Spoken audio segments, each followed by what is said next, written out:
మార్చి 18 తారీఖున గౌరవ స్పీకర్ గారిని నేను నాతో పాటు బండారు లక్ష్మారెడ్డి గారు, ముట్టగోపాల్ గారు, కాలేరు వెంకటేశ్వర్ గారు మేము నలుగురం కలిసి దానం నాగేందర్ గారిని డిస్క్వాలిఫై చేయాలని స్పీకర్ గారిని తన నివాసంలో కలిసి మేము రిటర్న్గా మా పార్టీ పక్షాన వారికి ఇవ్వడం జరిగింది.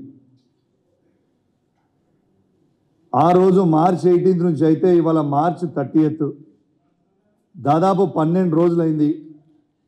ఏమాత్రము రెస్పాన్స్ లేకపోతే ఇవాళ సెకండ్ అఫిడవిట్ ఇద్దామని మరొక్కసారి ఇద్దాము స్పీకర్ గారికి అని స్పీకర్ ఆఫీస్కి పోతే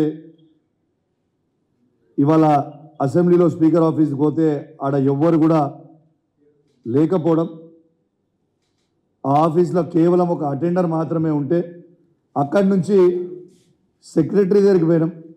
సెక్రటరీ గారు, అసెంబ్లీ సెక్రటరీ గారు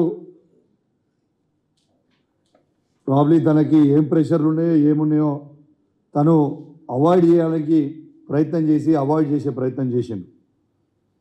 మేము అడిషనల్ ప్రూఫ్స్ ఆ రోజు ఇచ్చిన దానికంటే ఇంకా సెకండ్ అఫిడవిట్లో అడిషనల్ ప్రూఫ్ పెట్టి ఇవ్వాలని అనుకున్నాం. అడిషనల్ ప్రూఫ్స్ ఏంటంటే ఇలా దానం నాగేందర్ గారిని కాంగ్రెస్ పార్టీ వాళ్ళు పార్లమెంట్ అభ్యర్థిగా అఫీషియల్గా డిక్లేర్ చేయడం జరిగింది. ఇక దీనికంటే పెద్ద ప్రూఫ్ ఏం కావాలి స్పీకర్ గారికి అని అడిషనల్ది ఒక డాక్యుమెంట్ అటాచ్ చేసి ఇద్దామని పోయినాం. అదేవిధంగా భూపాల్ రెడ్డి గారు కూడా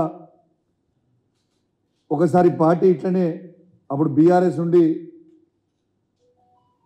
కాంగ్రెస్కి పోతే ఆ రోజు డిఫెక్షన్ యాక్ట్ ప్రకారం తను తీసేస్తే తను కోర్టుకు పోతే కూడా కోర్టుది డాక్యుమెంట్ కూడా అటాచ్మెంట్ చేసి ఆ రోజు కోర్టు ఆర్డర్ కూడా వారు చేసింది చైర్మన్ గారు ఆనాడు చేసింది కరెక్ట్ అనే కోర్టు ఆర్డర్ది కూడా అది కూడా అటాచ్ చేసి ఇవాళ ఇస్తూ ఉన్నాం. నేను ఒక్కటే కోరుతా ఉన్నాను, గౌరవ స్పీకర్ గారు దయచేసి మీకు దండం పెట్టి కోరుతా ఉన్నాను, ఇవాళ మీరు చరిత్రలో నిలబడతారు, ఆలోచన చేయండి. ఇవాళ మీరు నిర్ణయం తీసుకొని దానం నాగేందర్ గారిని డిస్క్వాలిఫై చేస్తే ఇలా ఉట్టి తెలంగాణలే కాదు యావత్ భారతదేశంలోనే మీ చరిత్రలో నిలబడిపోతారు. ఎందుకంటే పార్టీలు ఫిరాయింపులు చేస్తే ఖచ్చితంగా కఠినమైన చర్యలు తీసుకోవాల్సిన బాధ్యత మన మీద ఉంటుంది. కాబట్టి దయచేసి మీరు యాక్షన్ తీసుకోవాలని మిమ్మల్ని నేను కోరుతా ఉన్నాను. ఇలా ఒక్కటే ఆలోచన చేయండి, ఇలా తన మీద యాక్షన్ తీసుకుంటే ఇలా ప్రజాస్వామ్యాన్ని కూడా మీరు కాపాడిన వాళ్ళు అవుతారు. ఎందుకంటే ఒక బీఫామ్ మీద ఇచ్చి మనం కాంటెస్ట్ చేసినప్పుడు ప్రజలందరూ కూడా మీ క్యాండిడేచర్తో పాటు పార్టీ బీఫామ్, ఆ పార్టీకి కాబోయే ముఖ్యమంత్రి ఎవరు ఉంటారని జనాలు కూడా అవన్నీ ఆలోచించుకొని ఓటేస్తే ఆ నియోజకవర్గంలో ప్రజల్ని, మా పార్టీ కేసీఆర్ గారితో పాటు నియోజకవర్గంలో ఉన్న ప్రజల్ని కూడా మీరు మోసం చేసిన వారు అవుతారు. కాబట్టి మీరు గౌరవ స్పీకర్ గారు నిర్ణయం తీసుకుంటే చాలా అద్భుతంగా ఉంటుందని కోరుకుంటా ఉన్నాను. దయచేసి దీని మీద వెంటనే స్పందించాలని మా పార్టీ పక్షాన మేము మిమ్మల్ని రిక్వెస్ట్ చేస్తూ ఉన్నాం. కాబట్టి మీరు యాక్షన్ తీసుకుంటారని కూడా మేము మనస్ఫూర్తిగా ఆశిస్తూ ఉన్నాం.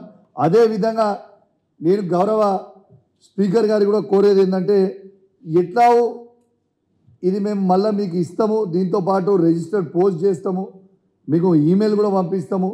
కానీ కనీసం వాడికి పోయినప్పుడు మేము నలుగురం ఎమ్మెల్యేలు పోయినప్పుడు కనీసము ఒక రిప్రజెంటేషన్ కూడా తీసుకోకపోతే ఎట్లా అని నేను అడుగుతా ఉన్నాను. ఇలా సెక్రటరీ గారు, మీరు అందరు ఎమ్మెల్యేలకి సెక్రటరీ, దయచేసి మీరు కూడా మమ్మల్ని అవాయిడ్ చేయకపోతే బాగుండేది. మీకు ఏమో తిండుండే నాకు తెలియదు, కానీ మీరు రిప్రజెంటేషన్ తీసుకోవాలని కోరుతా ఉన్నాం. ఖచ్చితంగా దీని మీద యాక్షన్ తీసుకుంటారని వేచి చూస్తూ ఉన్నాం. తీసుకోకపోతే మాత్రం తప్పకుండా మేము కూడా పార్టీ పక్షాన కోర్టుకు పోతాం, ఫర్దర్గా యాక్షన్ కూడా తీసుకుంటాం. ఎట్టు పరిస్థితిలో ఇలా దానం నాగేందర్ గారిని వెంటనే డిస్క్వాలిఫై చేయాలని మేము బీఆర్ఎస్ పార్టీ పక్షాన మేము డిమాండ్ చేస్తూ ఉన్నాం. ఎందుకంటే ఒక పార్టీలో గెలిచి ఒక పార్టీలో పోవడం అంటే దానంతా సిగ్గుచేటు ఇంకా లేదని నేను అనుకుంటా ఉన్నాను. కాబట్టి దయచేసి స్పీకర్ గారు వెంటనే యాక్షన్ తీసుకోవాలని కోరుకుంటూ సెలవు తీసుకుంటా ఉన్నాను. Thank you very much. Additional ఇది చెప్పిన కదా మీకు, అడిషనల్ అఫిడవిట్ వాళ్ళు తీసుకోలేదు, ఇంకా ఇటు ఉంది. కానీ మేము రిజిస్టర్డ్ పోస్ట్ చేస్తాం, మళ్ళీ కూడా ప్రయత్నం చేస్తాం స్పీకర్ గారికి. దాన్ని మళ్ళీ రిజిస్టర్డ్ పోస్ట్ ఆల్రెడీ మేము ఇలా చేస్తూ ఉన్నాం. ఇలా రిజిస్టర్డ్ పోస్ట్తో పాటు మేము ఆల్రెడీ ఒకసారి స్పీకర్ గారు కూడా ఇచ్చినాం, మళ్ళీ కూడా ఈమెయిల్ కూడా చేస్తూ ఉన్నాం. 100% యాక్షన్ తీసుకుంటారని నాకు పూర్తి నమ్మకం, విశ్వాసం ఉంది.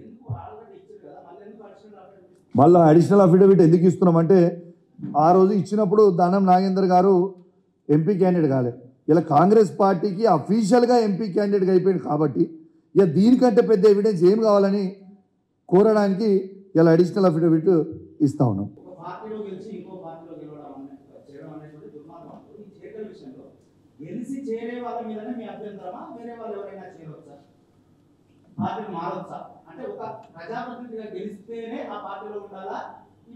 ఇగో భాయ్ సాబ్, 10 వీళ్ళతో పాటు ఎవరన్నా కావచ్చు, 10 ఏళ్ళు హ్యాపీగా అన్నీ ఎంజాయ్ చేసుకొని ఇలా కష్టకాలంలో ఉన్నందుకు పోతాను అనుకుంటారు.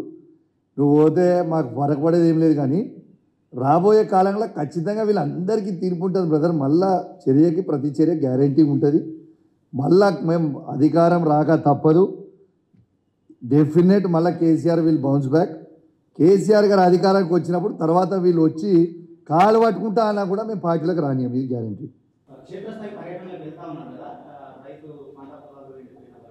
ఇప్పుడు వాస్తవంగా ప్రచారం కాదు, రైతులకి సానుభూతి కోసం, రైతులకి కేసీఆర్ గారు ఉన్న 10 సంవత్సరాలలో ఏ ఒక్క నాడు కూడా ఒక ఎకరం ఎండిపోలేదు, ఒక్కసారి కరెంట్ లేకుండా లేదు, ఇలా రైతు బంధు ఇవ్వకుండా లేము.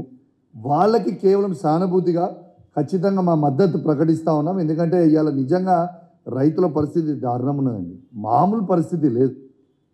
ఇలా పాపం లబో దిబో ఏడ్చే పరిస్థితి ఉంది. ఇలా వీళ్ళకి ఎందుకు మేము వేసుకున్నాము అని నేనే కాదు, మీరు సోషల్ మీడియాలో కూడా మీరు స్వయంగా రైతులే పెట్టేటి ఎన్నో వీడియోస్ టీవీలలో మీరు చూస్తూ ఉన్నారు.